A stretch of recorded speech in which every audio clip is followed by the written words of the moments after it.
Era um tempo em que Israel mergulhava na escuridão. Após a morte do rei Salomão, o povo escolhido estava gradualmente se esquecendo de Deus sob o governo de Acabe, o rei mais perverso que Israel já conhecera. O solo da Terra Santa estava manchado com o sangue de profetas inocentes, caçados e sistematicamente eliminados pela mão de sua esposa cruel, Jezabel. Israel havia esquecido o nome de Deus e agora se ajoelhava diante de altares de pedra e madeira. Mas Deus não havia abandonado seu povo. No fundo das montanhas de Gileade, Deus estava preparando sua resposta. Escondido naquela terra árida e esquecida, estava um homem que mudaria para sempre o curso da história: Elias. Esta é a história do profeta mais poderoso, aquele que ordenou que os céus se fechassem e que nunca provou a morte. Mas é também a história do homem por trás do profeta, seus medos, suas dúvidas e sua solidão. Porque Elias era humano, e sua maior batalha não foi travada contra reis ou exércitos, mas contra si mesmo, contra a dúvida e a solidão que o consumiam por dentro até o quebrarem. Por muitos anos, Elias viveu em silêncio, escondido entre as montanhas escarpadas. Ele não era um guerreiro ou um sacerdote. Usava uma veste de pelos de camelo. Uma barba espessa cobria seu rosto, e seus olhos ardiam com uma intensidade sobrenatural. Até que um dia, Deus revelou seu chamado. A estação da espera havia terminado. Elias se levantou, desceu das montanhas e dirigiu-se direto para o coração da corrupção, Samaria, a capital do reino, o próprio lugar onde Acabe reinava ao lado de Jezabel. Os soldados estacionados nos portões do palácio, ao vê-lo se aproximar, sentiram-se paralisados por uma força invisível, permitindo que ele passasse como se o próprio ar estivesse abrindo caminho para ele. Elias caminhou pelos corredores em direção ao trono, sem ser anunciado e sem escolta. As colunas do palácio, que haviam testemunhado tantos se curvarem diante de reis e embaixadores, agora pareciam testemunhar algo totalmente diferente. Um profeta selvagem sem coroa ou espada, caminhando como se o próprio Deus o estivesse impulsionando para a frente. E ali estava Acabe em seu trono, cercado por conselheiros, ídolos e vaidade. Mas não foi o rei quem falou primeiro. Antes que Acabe pudesse sequer perguntar quem era aquele estranho, Elias parou diante dele e proferiu as palavras que selariam o destino do reino. Tão certo como vive o Senhor, o Deus de Israel, a quem sirvo, não haverá orvalho nem chuva nos próximos anos, exceto pela minha palavra. Um silêncio caiu como um julgamento.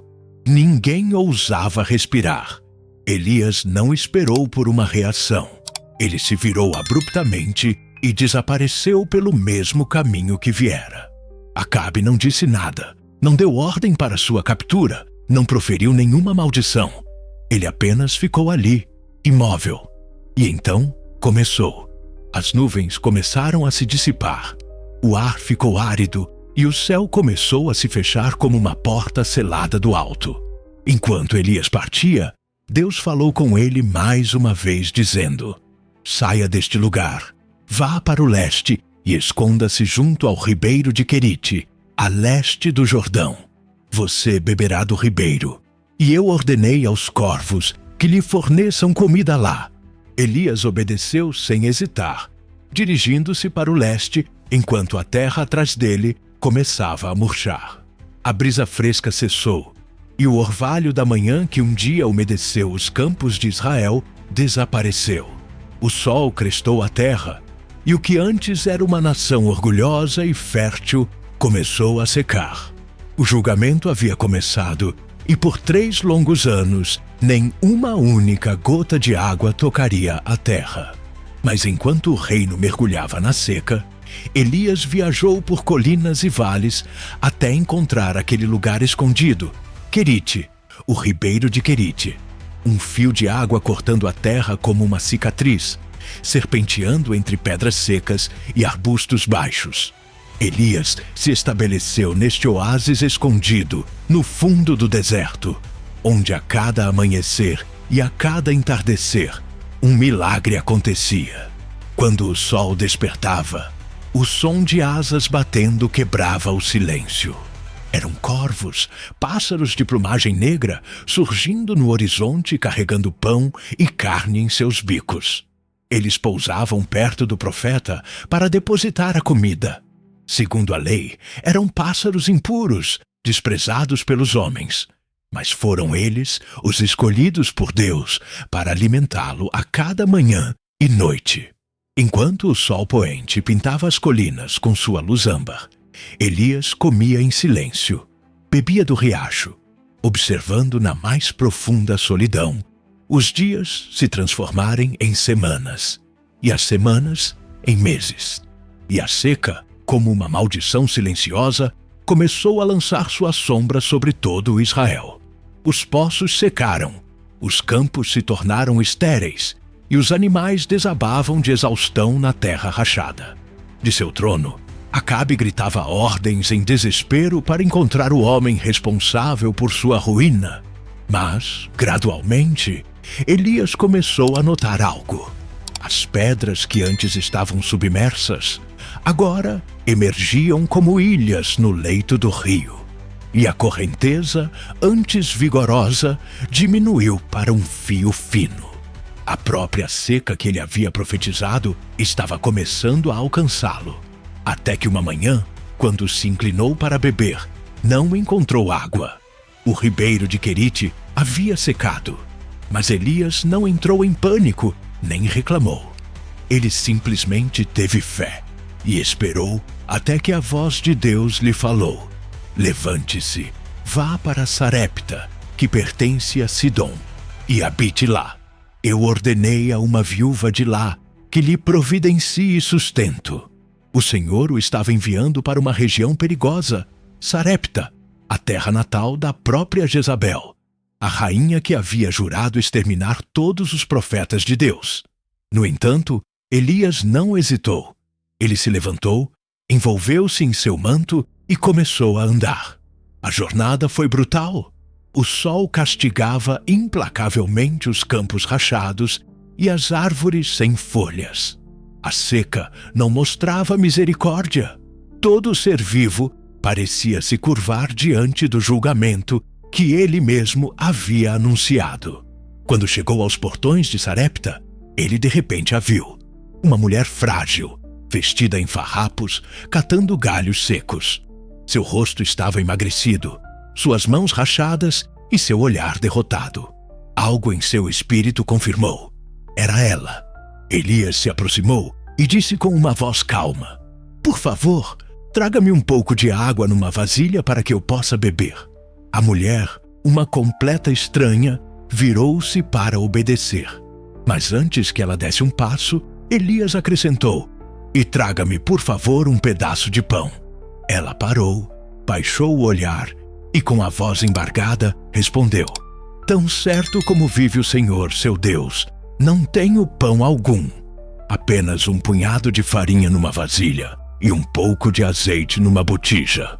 Eu estava juntando alguns gravetos para levar para casa e fazer uma última refeição para mim e para meu filho. E ali, naquela cena silenciosa, uma verdade mais profunda que a seca foi revelada. A crise não estava apenas nos céus, estava na perda da esperança. Elias respondeu-lhe: não tenha medo, vá para casa e faça como disse. Mas primeiro, faça para mim um pequeno pão com o que você tem, e traga-o para mim. Pois assim diz o Senhor, o Deus de Israel: a vasilha de farinha não se esgotará, e a botija de azeite não secará até o dia em que o Senhor enviar chuva sobre a terra. A mulher o olhou em silêncio. Ela tinha duas escolhas: agarrar-se ao pouco que lhe restava, ou soltar e confiar. Ela poderia morrer com dignidade ou obedecer e ver o que aconteceria. Ela escolheu acreditar, não em Baal, não nos ídolos de sua terra, nem mesmo em seu próprio julgamento. Ela escolheu acreditar na palavra de um estranho, um estrangeiro coberto de poeira. Ela voltou para sua casa, acendeu o fogo, derramou a farinha e o azeite e assou. E quando voltou à vasilha, a farinha ainda estava lá, e na botija o azeite não havia acabado. Naquele dia, os 3 comeram, ela, seu filho e Elias. E no dia seguinte, comeram novamente. Se esta história já está começando a te emocionar, deixe-nos saber clicando no botão de gostei. Isso realmente ajuda o Bibla a alcançar mais pessoas com estas mensagens poderosas. Mas, de repente, o filho da viúva adoeceu. No início, era apenas uma febre, mas depois, sua respiração tornou-se superficial e, em poucas horas, o menino parou de respirar. A mãe caiu de joelhos, despedaçada por dentro. O mesmo homem que havia trazido vida para sua casa, agora parecia ter trazido a morte. Você veio aqui para me lembrar do meu pecado? Ela gritou entre lágrimas. Elias não respondeu. Ele pegou a criança nos braços, levou-a para o quarto de cima onde estava hospedado e a deitou na cama. Ele clamou aos céus: Senhor meu Deus, trouxeste tragédia até mesmo sobre esta viúva com quem estou hospedado, fazendo seu filho morrer? Então, ele fez algo que nenhum profeta jamais havia feito antes. Ele se estendeu sobre o corpo do menino 3 vezes, como se tentasse cobri-lo com sua própria vida, e suplicou desesperadamente: Senhor meu Deus, que a vida deste menino volte a ele. O silêncio foi longo, pesado e insuportável, até que o peito do menino se ergueu e a respiração voltou. Elias desceu e entregou a criança viva à sua mãe, dizendo: Olhe, seu filho está vivo. Naquele instante, a viúva não apenas recuperou seu filho, ela recuperou sua fé. Agora sei que você é um homem de Deus, disse ela, com lágrimas escorrendo pelo rosto, e que a palavra do Senhor em sua boca é a verdade. Em uma terra pagã, onde altares eram construídos para deuses de pedra e fogo, uma chama verdadeira havia sido acesa. Por 3 anos, nenhuma única gota de chuva caiu, e o julgamento de Deus se espalhou como uma ferida por Israel. Os rebanhos desapareceram, os poços secaram e as colheitas eram uma memória distante. A fome atingiu primeiro os pobres, mas logo alcançou os ricos.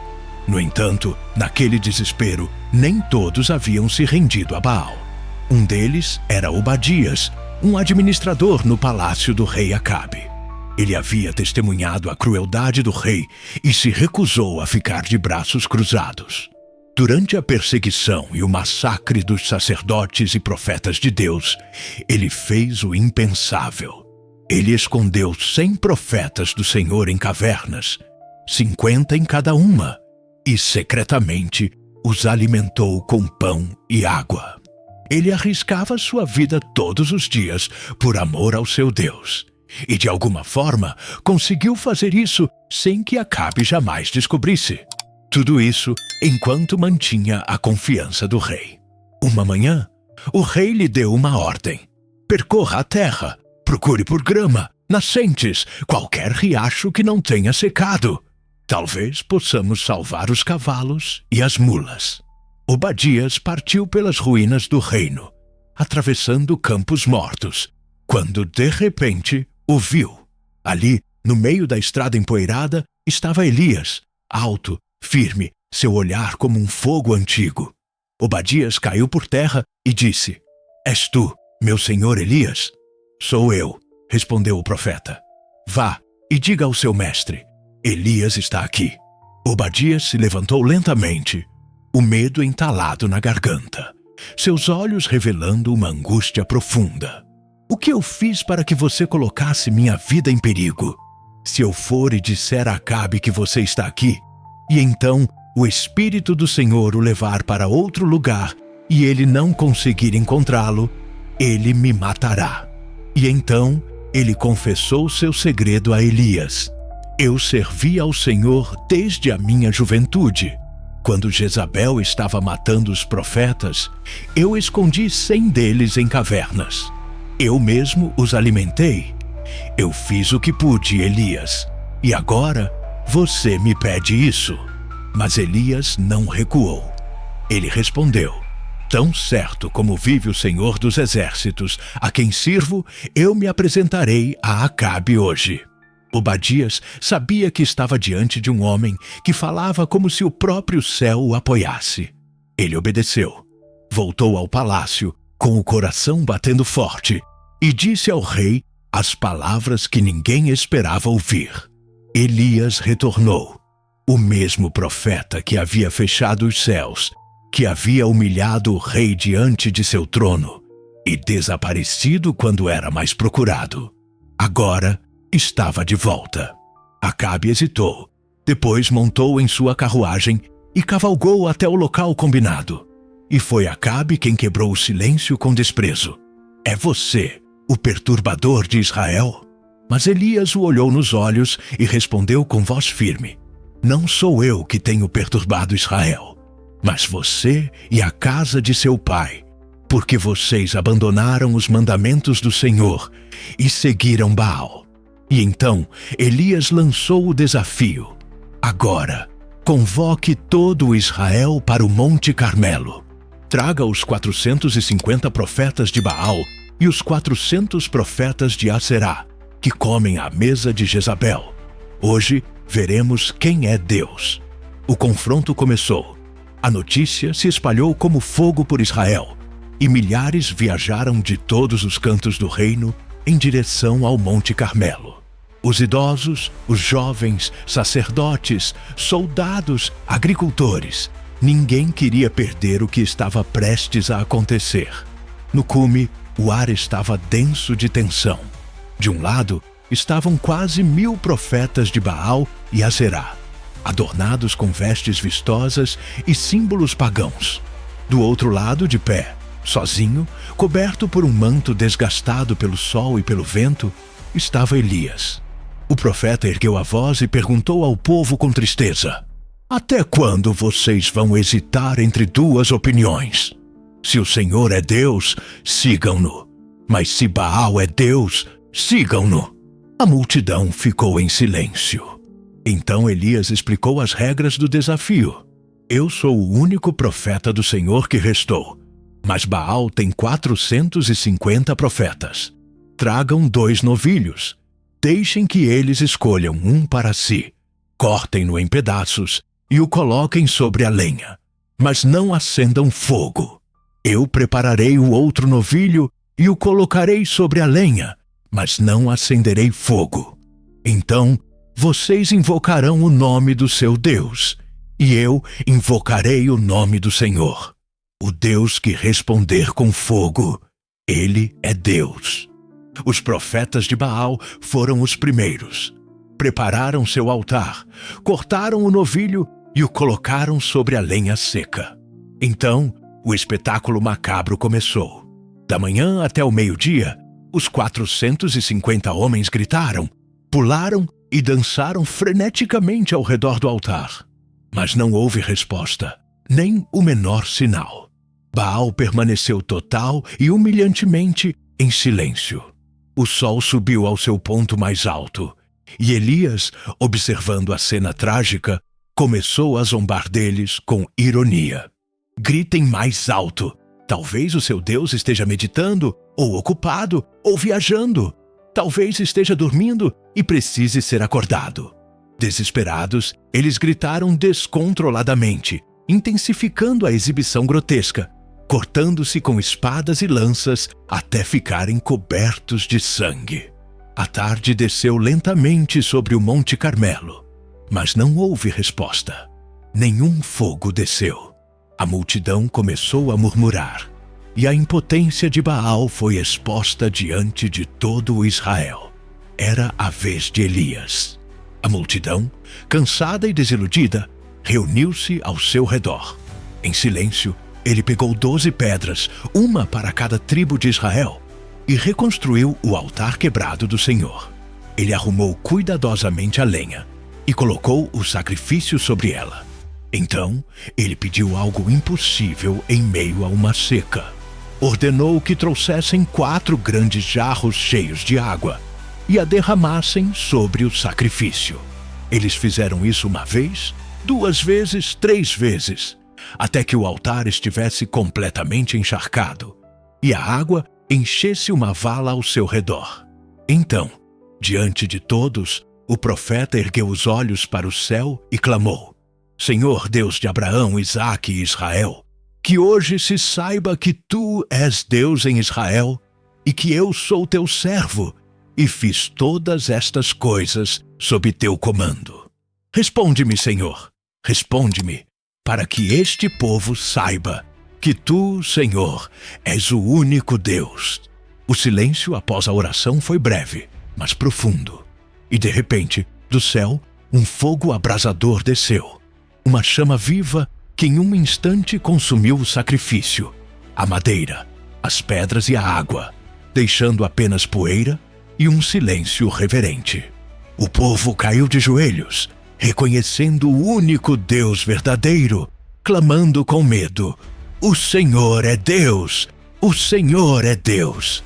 Naquele momento, não havia dúvida. Yahvé havia respondido: não Baal. A autoridade espiritual de Elias foi claramente estabelecida, e a multidão entendeu com clareza cristalina que a seca era um resultado direto de terem abandonado o Senhor.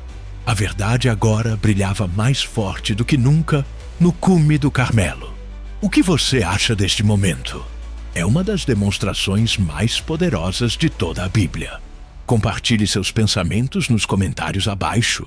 O profeta, então, olhou para os falsos profetas de Baal, cuja arrogância agora jazia em cinzas, e ordenou que fossem capturados.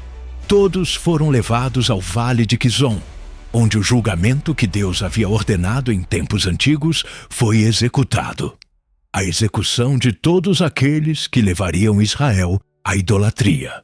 E enquanto o povo testemunhava aquele momento decisivo, Elias sentiu algo em seu espírito que não sentia há 3 anos. O murmúrio distante de uma chuva que se aproximava. Um som que ninguém mais podia ouvir ainda, mas que o profeta sabia que logo seria evidente para todos. O profeta olhou para o rei Acabe e disse com autoridade e calma: Vá, coma e beba, pois há o som de uma chuva forte. Acabe olhou para cima e viu um céu tão seco e claro como estivera nos últimos 3 anos. A seca havia cumprido seu propósito e agora Deus estava pronto para abrir os céus e derramar sua misericórdia mais uma vez. Então, Elias subiu ao topo da montanha e começou a orar fervorosamente, com a fé resoluta de quem conhece o Deus a quem serve. Ao seu lado, seu servo aguardava instruções. Vá e olhe em direção ao mar, ordenou Elias. O rapaz correu, olhou e voltou, ofegante. Não há nada. Elias não se moveu. Com voz firme, ele insistiu: Volte e olhe novamente. O jovem foi uma 2ª vez e não viu nada. Ele voltou uma 3ª vez, uma 4ª. 6 vezes ele voltou com o mesmo relato. Mas Elias não parou. Ele continuou a clamar. Ele sabia que Deus ainda não havia terminado. Na 7ª vez, o jovem voltou correndo e disse com surpresa: Vejo uma pequena nuvem subindo do mar, do tamanho da mão de um homem. Para Elias, aquilo foi o suficiente.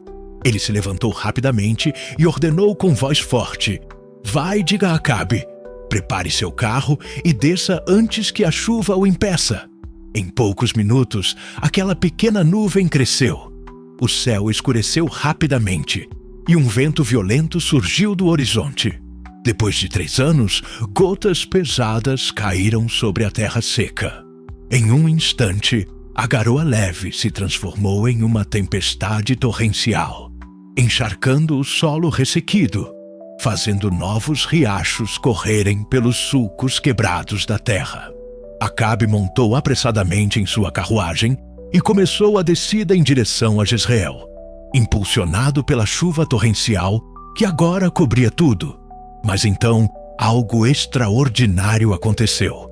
A mão do Senhor veio sobre Elias. O profeta prendeu seu manto no cinto e começou a correr, não como um homem comum, mas com a velocidade sobrenatural de alguém impulsionado pelo próprio Deus. Diante dos olhos espantados do rei, o profeta correu mais rápido que os cavalos, correndo pela tempestade como se a força do vento o carregasse. Foi uma imagem poderosa.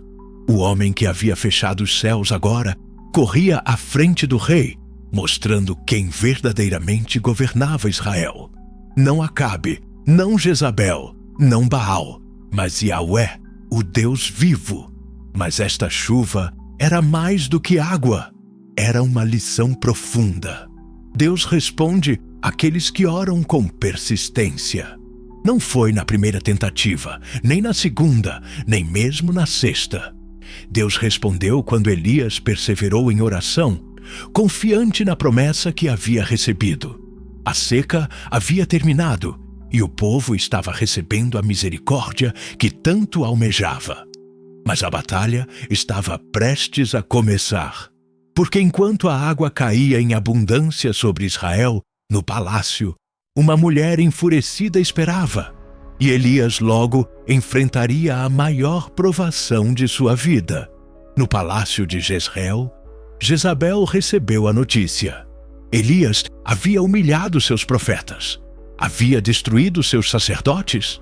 Seu rosto se contorceu em uma máscara de fúria, e ela enviou um mensageiro ao profeta com uma ameaça que não era apenas um aviso, mas uma promessa de morte. Que os deuses me castiguem e o façam com o máximo rigor, se amanhã, a esta hora, eu não fizer da sua vida o que você fez com a deles. Quando Elias ouviu essas palavras, seu coração afundou em um medo sombrio que ele nunca conhecera. O mesmo profeta que havia desafiado centenas no Monte Carmelo, que havia feito descer fogo do céu, agora tremia diante da ameaça de uma mulher furiosa. Sem pensar, sem buscar a Deus, ele fugiu. Correu para o sul, deixando para trás o povo que estava apenas começando a voltar para Deus, deixando para trás sua missão. Atravessou campos e montanhas sem parar, sem olhar para trás, como um homem perseguido pela própria morte. Ele finalmente chegou ao deserto, sozinho e exausto. Ali, sob a sombra esparsa de um zimbro, o profeta desabou no chão. Com lágrimas que não conseguia mais conter, ele clamou aos céus com amargura: Já tive o bastante, Senhor. Tira a minha vida, pois não sou melhor do que os meus antepassados. Essas palavras vieram da parte mais profunda de sua alma. Elias, o grande profeta, havia chegado ao fundo do poço. Toda a sua força, sua fé e sua coragem pareciam ter evaporado no calor implacável do deserto. E ali, sob a sombra escassa da árvore, ele desejou fechar os olhos para sempre. Não era apenas a ameaça de Jezabel que o havia destruído, mas a solidão insuportável, o fardo de se sentir o único que restou, e a desilusão de que, após tanto esforço, parecia que nada havia mudado. Mas ali, nas profundezas do deserto, no momento mais sombrio de sua vida, Deus não o abandonou. Elias abriu lentamente seus olhos cansados e viu um anjo ao seu lado, que falou com ternura e firmeza: Levante-se e coma. Elias olhou ao redor e encontrou um pão assado sobre brasas e um jarro de água fresca. Ele comeu e bebeu, mas o peso em seu coração ainda era muito grande. Ele adormeceu novamente, tentando escapar de sua dor mais uma vez. Mas o anjo retornou. Ele o tocou com paciência e compaixão, repetindo com uma voz calma, mas determinada: Levante-se e coma, pois a jornada é longa demais para você. Essas palavras ressoaram no coração exausto de Elias. O profeta que havia fugido em desespero agora caminhava em direção a um encontro ainda mais íntimo e profundo com Deus. Ali, naquela montanha, no mesmo lugar onde séculos antes Deus havia falado face a face com Moisés, Elias descobriria algo novo. Porque Elias era humano, profundamente humano. Ele havia sido usado para grandes milagres, havia visto coisas impossíveis, mas agora enfrentava a realidade mais difícil de todas: sua própria fragilidade, sua humanidade. E em meio àquela humanidade quebrantada, Deus lhe mostrou misericórdia, porque homens de Deus também se cansam, também sofrem, também duvidam. Sob aquele zimbro, Elias descobriu que Deus não usa apenas homens fortes. Ele levanta homens quebrantados, e em meio à fraqueza mais profunda, Deus começa suas maiores obras. Aquela refeição lhe deu uma força inexplicável. Elias se levantou e partiu para Horebe, e com essa força, ele caminhou por 40 dias e 40 noites, atravessando o deserto escaldante até chegar ao Monte Horebe, a montanha de Deus, onde falaria com ele face a face. Exausto e quebrantado, Elias entrou em uma caverna escura, buscando refúgio do vento árido. E ali, na profunda solidão daquela caverna, Deus falou com ele diretamente: "O que você está fazendo aqui, Elias?" O profeta, com o rosto ainda velado pela angústia, respondeu do fundo de seu coração ferido: "Tenho sido muito zeloso por ti, Senhor. Mas os israelitas rejeitaram tua aliança, derrubaram teus altares e mataram teus profetas à espada. Eu sou o único que restou, e agora eles também estão tentando me matar." A voz de Elias soava frágil, cansada, como a de um homem que lutou sozinho por tempo demais. Mas Deus não respondeu com reprovação. Em vez disso, ele o convidou a sair da caverna e ficar na montanha, porque o Senhor estava prestes a passar. De repente, um vento furioso se levantou, tão poderoso que fendeu as rochas e abalou toda a montanha. Elias se agarrou às paredes de pedra, mas o Senhor não estava naquele vento violento. Depois veio um terremoto que fez o chão tremer sob seus pés, mas o Senhor também não estava no terremoto. Após o terremoto, um fogo intenso apareceu, iluminando a montanha com uma força ardente. Mas o Senhor não estava no fogo. E então veio a calma. Um silêncio absoluto envolveu a montanha. Algo diferente surgiu. Um sussurro suave, quase inaudível, como uma brisa leve que acaricia suavemente a pele. Ao ouvir aquele sussurro delicado, Elias soube que Deus estava ali. Ele cobriu o rosto com um manto, saiu lentamente da caverna e parou na entrada. Naquele sussurro suave estava a mesma voz poderosa que havia criado o universo, mas agora falava com a ternura de um pai, confortando seu filho cansado. Deus perguntou novamente, com infinita paciência: "O que você está fazendo aqui, Elias?" O profeta repetiu sua queixa, mas desta vez, naquele sussurro celestial, algo dentro dele começou a se curar. Deus não o acusou, não o rejeitou, mas lhe deu uma nova missão. Ele falou claramente, com autoridade renovada: "Volte pelo caminho por onde veio. Unja Hazael como rei da Síria, Jeú como rei de Israel, e unja Eliseu para sucedê-lo como profeta." E então ele revelou algo mais profundo, algo que Elias desconhecia completamente. "Eu reservei 7.000 em Israel, todos cujos joelhos não se dobraram a Baal e cujas bocas não beijaram seus ídolos." Ao ouvir essas palavras, o coração do profeta começou a bater com força novamente. Ele não estava sozinho. Deus havia preservado um remanescente fiel, escondido e protegido, esperando o momento certo para se revelar. Seu ministério, seu propósito, não havia sido em vão. Elias desceu do Monte Horebe com o coração restaurado e uma missão clara. Ele não era mais o mesmo homem que havia orado pela morte sob o zimbro. Agora, ele caminhava com passo firme, sabendo que seu tempo não havia terminado e que não o terminaria sozinho. Deus lhe dissera a quem ele deveria ungir, a quem ele deveria preparar. Entre esses nomes, um ressoava com um propósito especial: Eliseu, filho de Safate. Então, ele foi aos campos onde Eliseu estava trabalhando com as próprias mãos.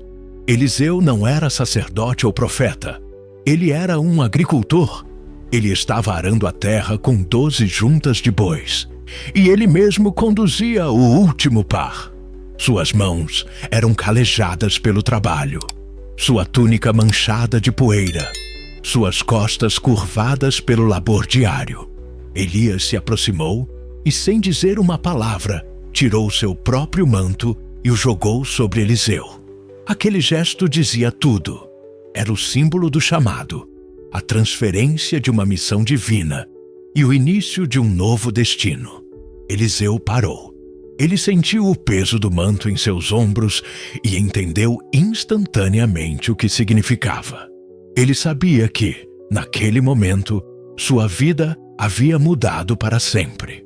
Ele correu atrás de Elias e pediu um último gesto humano. Deixe-me beijar meu pai e minha mãe em despedida, e então eu o seguirei. E Elias, sem emoção ou pressão, respondeu: Volte, o que eu fiz a você? Então, algo radical aconteceu. Eliseu voltou ao campo, mas não para ficar. Ele pegou a junta de bois com que estava trabalhando e os sacrificou. Então, pegou o arado, a madeira, as ferramentas de seu ofício e ateou fogo a elas. Naquele altar improvisado, ele cozinhou a carne e a distribuiu entre o povo de sua aldeia. Ele queimou seu passado, não deixando nada para trás. Ele não guardou nenhuma desculpa, nenhuma rede de segurança. Ele deixou tudo e seguiu Elias. E a partir daquele dia, Eliseu se tornou seu servo. Anos se passaram desde o fogo no Carmelo, e o povo de Israel parecia ter esquecido o aviso. A nação havia retornado às suas rotinas, e Acabe, apesar de ter visto o poder de Deus com seus próprios olhos, continuou a reinar como se nada tivesse mudado. Ele permaneceu um rei fraco, dominado por uma mulher impiedosa, Jezabel. Em Samaria, Acabe tinha tudo o que um rei poderia desejar: palácios, jardins, ouro, servos. Ao lado de seu palácio vivia um homem justo chamado Nabote. Sua vinha não era grande nem luxuosa, mas era a herança de seus pais. Acabe a cobiçou desde o primeiro momento em que a viu. Ele se aproximou de Nabote com um falso sorriso, oferecendo-lhe dinheiro ou uma vinha melhor em troca. Mas Nabote recusou firmemente. O Senhor me livre de lhe dar a herança de meus pais. Acabe voltou para seu palácio como uma criança mimada. Jogou-se na cama, virou o rosto para a parede e se recusou a comer. A cobiça havia ferido seu orgulho e sua fraqueza o tornou amargo. Então Jezabel, vendo-o deprimido, perguntou com desdém: Você é o rei de Israel ou não? Levante-se, coma e alegre-se. Eu lhe darei a vinha de Nabote. Com frieza cruel, ela escreveu cartas em nome do rei, selando-as com seu anel real. Ela ordenou que um jejum fosse proclamado e fez com que Nabote se sentasse em um lugar de honra. Mas ao lado dele, ela colocou 2 homens perversos que no meio da assembleia o acusaram falsamente. Nabote amaldiçoou tanto a Deus quanto ao rei. Sem julgamento ou defesa, Nabote foi arrastado para fora da cidade e apedrejado até a morte. Seu crime foi defender o que era seu. Quando a notícia chegou a Jezabel, ela sorriu com satisfação e disse a Acabe: Levante-se e tome posse da vinha. Nabote não vive mais. Acabe foi inspecionar sua nova propriedade como uma criança satisfeita, acreditando que havia vencido. Mas enquanto caminhava pela vinha, Elias apareceu de repente, seu rosto endurecido pelo julgamento. O rei tremeu ao vê-lo e disse: "Então você me encontrou, meu inimigo." Elias respondeu sem hesitar: "Eu o encontrei, porque você se vendeu para fazer o mal aos olhos do Senhor." E mais uma vez, Elias pronunciou sua sentença: "Assim diz o Senhor: no mesmo lugar onde os cães lamberam o sangue de Nabote, os cães lamberão o seu sangue. Sim, o seu. Trarei desastre sobre você. Exterminarei seus descendentes e cortarei sua linhagem como fiz com Jeroboão. Quanto a Jezabel, sua esposa, os cães a devorarão junto ao muro de Jezreel. Qualquer um de sua casa que morrer na cidade será comido pelos cães, e qualquer um que morrer no campo será comido pelas aves do céu." Pela primeira vez, a voz de Elias não soou como a de um inimigo, mas de um juiz. E desta vez, Acabe não blasfemou nem chamou seus soldados. Ele rasgou suas vestes, vestiu-se de saco, jejuou, deitou-se em silêncio e andou submisso com a cabeça baixa em lágrimas. No céu, Deus viu isso e falou com Elias mais uma vez: "Porque Acabe se humilhou, não trarei este desastre em seus dias, mas o trarei sobre sua casa nos dias de seu filho."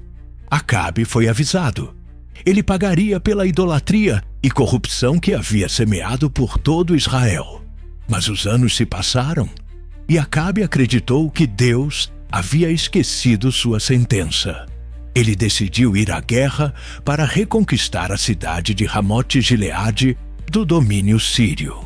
E embora um profeta o tenha avisado que ele morreria, Acabe ignorou a voz de Deus.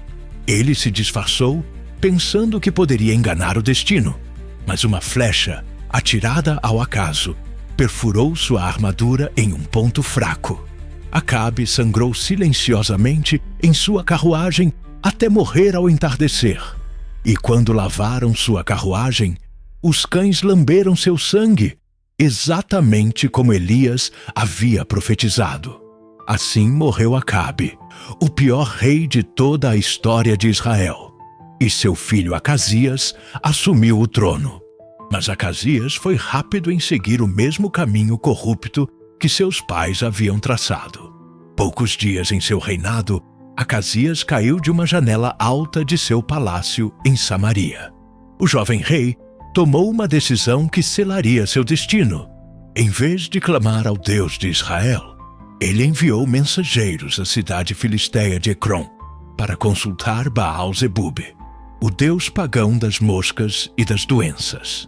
Mas Deus viu e disse a Elias: "Suba para encontrar os mensageiros do rei de Samaria e pergunte-lhes: é porque não há Deus em Israel que vocês vão consultar Baal-Zebub, o deus de Ecrom? Portanto, assim diz o Senhor: você não se levantará da cama em que está deitado, certamente morrerá." Elias obedeceu, e a mensagem rapidamente chegou ao palácio. Acasias ficou surpreso e perguntou: que tipo de homem era aquele que veio ao seu encontro? Eles responderam: ele era um homem com uma veste de pelos e com um cinto de couro na cintura. Acasias soube na hora. Era Elias, o tisbita. A raiva do rei se acendeu, e ele enviou um capitão com 50 homens para prendê-lo. Eles encontraram o profeta sentado no topo de uma colina, e o capitão gritou arrogantemente: "Homem de Deus, o rei diz, desça!" Mas Elias respondeu calmamente: "Se sou um homem de Deus, que desça fogo do céu e consuma você e seus 50 homens." E então aconteceu. Um rugido rasgou o céu. Um fogo desceu e devorou o capitão e seus soldados em um instante.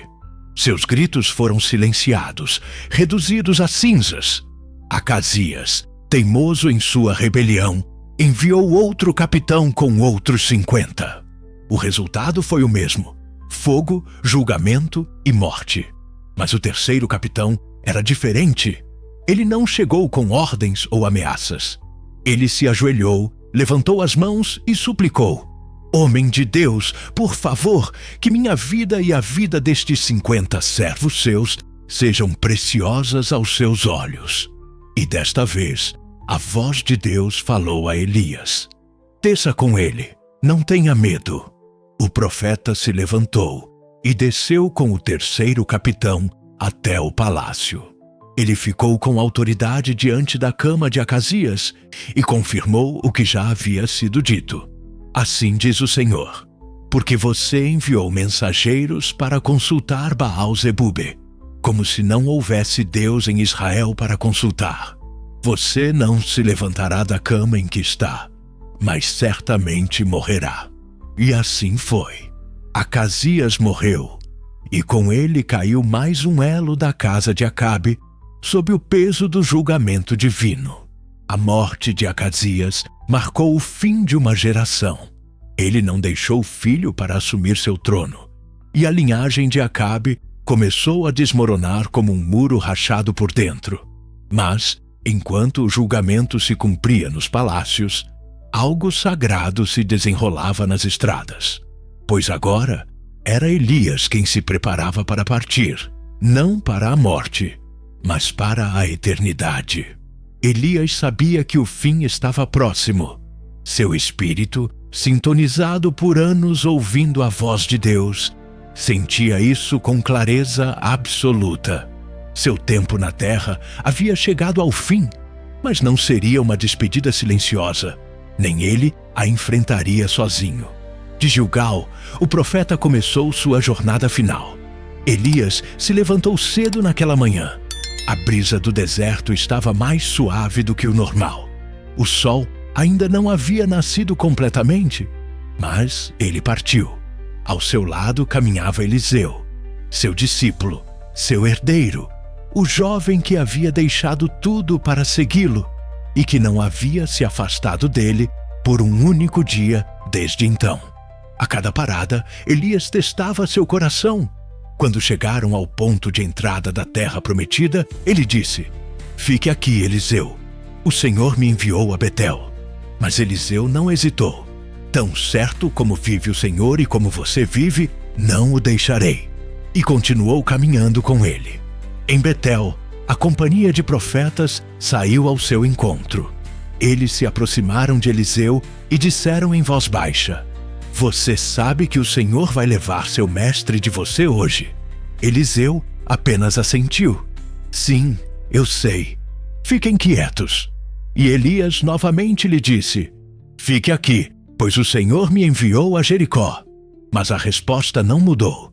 Eliseu não se separaria. Eles chegaram a Jericó, a cidade dos milagres antigos e das muralhas caídas. E novamente, a companhia de profetas saiu ao seu encontro e repetiu o mesmo aviso. Mas Eliseu, em sua dor silenciosa, respondeu novamente: Sim, eu sei. Fiquem quietos. Finalmente, chegaram ao Jordão, o rio sagrado. Era o limiar entre o humano e o divino. 50 homens da companhia de profetas os observavam à distância, testemunhas de um momento que ficaria gravado na eternidade.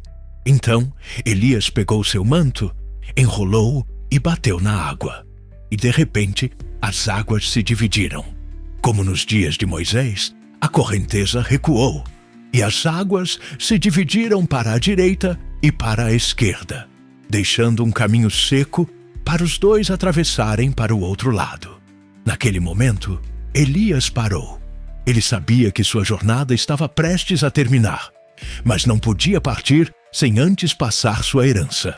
Ele olhou para Eliseu e disse solenemente: Diga-me, o que posso fazer por você antes de ser levado de você? E Eliseu, sem hesitar, pediu o impossível: que eu herde uma porção dobrada do seu espírito. Elias olhou para ele, reconhecendo a audácia. Você pediu uma coisa difícil, disse ele. No entanto, se você me vir quando eu for levado de você, será seu. Eles continuaram caminhando juntos em silêncio enquanto o sol começava a se pôr. Quando de repente o céu se rasgou. Um redemoinho emergiu dos céus. As areias giraram. O vento rugiu com força sobre-humana e algo impressionante apareceu. Uma carruagem de fogo com cavalos de fogo, descendo como uma flecha ardente das alturas.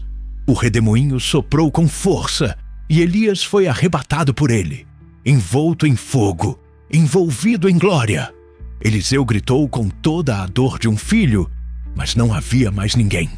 Elias fora levado ao céu sem ver a morte, e seu manto caiu, flutuando lentamente até tocar a terra. Eliseu o pegou, tremendo. Era um testamento, um símbolo de que o espírito que havia operado no profeta de fogo agora repousava sobre ele. Ele voltou ao Jordão, o mesmo rio que haviam atravessado juntos. Ele bateu nas águas com o manto de seu mestre e clamou: "Onde está agora o Senhor, o Deus de Elias?" E o Jordão se dividiu novamente. Os profetas que observavam à distância se curvaram. Eles não viam mais Eliseu como um servo. Agora, o espírito de Elias repousava sobre ele. Elias havia ascendido, mas seu fogo não se extinguira. Apenas mudara de mãos. E naquele dia, na travessia do Jordão, o legado profético continuou. Se esta história incrível está te inspirando, ajude-nos a compartilhá-la com outros. Considere compartilhar este vídeo com alguém que você acha que precisa ouvi-lo. Embora Elias tivesse ascendido, sua palavra não havia sido deixada para trás. Deus não havia esquecido a promessa de julgamento contra a casa de Acabe, nem o sangue inocente derramado na vinha de Nabote. E agora, nos dias de Eliseu, essa palavra se levantaria com poder implacável, porque o julgamento estava a caminho. Quando chegou o tempo determinado, Deus levantou Jeú, um comandante do exército de Israel, um guerreiro implacável, firme, determinado e destemido. O Senhor falou através do profeta Eliseu e lhe deu instruções claras. Ele enviou um jovem profeta ao acampamento militar onde Jeú estava. Derramou o óleo sobre sua cabeça e disse: "Isto é o que Yahvé, o Deus de Israel, diz: Eu te unjo rei sobre o povo do Senhor, sobre Israel. Você deve destruir a casa de Acabe, e eu vingarei o sangue de meus servos, os profetas. Toda a casa de Acabe perecerá, nenhum homem restará. E quanto a Jezabel, os cães a devorarão em Jezreel, e ninguém a sepultará." Antes que Jeú pudesse dizer uma palavra, o jovem profeta desapareceu como um sussurro nas sombras. Jeú voltou para seus homens, coberto de óleo, com os olhos ardendo. Seus companheiros o olharam com expectativa. O que aquele louco queria? O que ele te disse? Ele hesitou a princípio, mas depois olhou todos nos olhos e respondeu com voz firme: "Ele me ungiu rei sobre Israel." Então todos se levantaram. Cada homem pegou seu manto e o colocou sob os pés de Jeú como sinal de reconhecimento. Eles tocaram as trombetas e gritaram: "Jeú é rei!" E naquele momento a revolução começou. Subitamente, Jeú montou em sua carruagem de guerra e cavalgou em direção a Jezreel como um redemoinho. Primeiro, Jeú foi ao campo de Nabote, a mesma terra que Jezabel havia roubado para seu marido Acabe, depois de assassinar o homem justo. Lá, ele encontrou Jorão, o segundo filho de Acabe, agora rei de Israel, junto com o rei Acasias de Judá. Jeú puxou seu arco e, sem hesitação, atirou uma flecha que perfurou o coração de Jorão. "Aqui, na propriedade de Nabote", disse ele, "o Senhor lhe dá o seu pagamento." O corpo do rei caiu no mesmo lugar onde Nabote havia sido assassinado. Acasias tentou fugir, mas não foi longe. Ele foi ferido pelos homens de Jeú e caiu em Megido. A profecia se cumpriu, palavra por palavra. Mas a justiça ainda não estava completa. Ela ainda faltava: Jezabel. A rainha estava em seu palácio em Jezreel, e quando soube que Jeú estava vindo, ela se preparou. Ela pintou os olhos, arrumou o cabelo e observou da janela enquanto Jeú aparecia no horizonte. "Você, Zinri, assassino do seu senhor!" Ela gritou zombeteiramente da janela do palácio. Jeú olhou para cima e gritou para o povo: "Quem está do meu lado?" 2 ou 3 oficiais olharam para baixo e Jeú lhes ordenou: "Joguem-na para baixo." E assim eles a empurraram pela janela.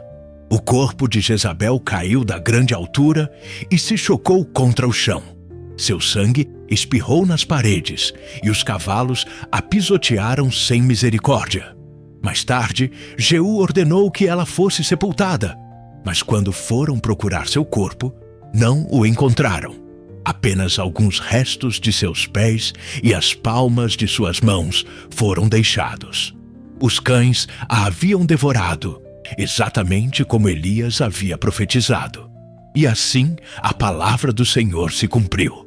A casa de Acabe foi completamente destruída.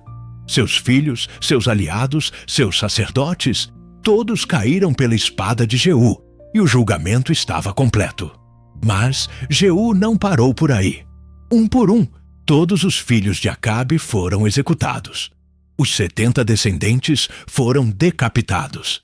Depois vieram os servos, os ministros, os falsos profetas e todos os associados ao trono de Samaria. Em uma única campanha, Jeú erradicou completamente a casa de Acabe. Cada palavra do julgamento divino foi cumprida. O sangue dos profetas foi vingado, e o legado de Elias, mesmo depois de ter ascendido ao céu, continuou a queimar como um fogo na terra. Porque embora o corpo de Elias não mais caminhasse pela terra, seu espírito não havia desaparecido. E séculos depois, uma nova profecia surgiu da boca de um último profeta antes do grande silêncio, o profeta Malaquias. "Eis que eu vos enviarei o profeta Elias, antes que venha o grande e terrível dia do Senhor. E ele converterá o coração dos pais aos filhos, e o coração dos filhos a seus pais, para que eu não venha e fira a terra com maldição." Ele não estava falando do Elias do passado, mas de um Elias por vir, de um espírito profético que despertaria corações adormecidos, chamaria as pessoas de volta à verdade em meio à mornidão e prepararia o caminho para o julgamento e a restauração. Era um anúncio. Antes do fim, Elias voltaria. Antes do dia terrível e glorioso do Senhor, uma voz como a dele, um chamado como o dele, seria ouvido mais uma vez. Não era apenas uma promessa, era um aviso. Isso significa que a história de Elias, o profeta que nunca morreu, ainda não terminou. Porque, segundo as Escrituras, ele retornará mais uma vez. E quando o fizer, o mundo deve estar pronto. De Elias, aprendemos que Deus também caminha conosco e nos sustenta quando estamos quebrantados. Aprendemos que até os mais corajosos caem, que os servos mais fiéis também sentem medo e que até os profetas podem se sentir sozinhos, vazios e à beira do colapso. E essa história agora clama por você.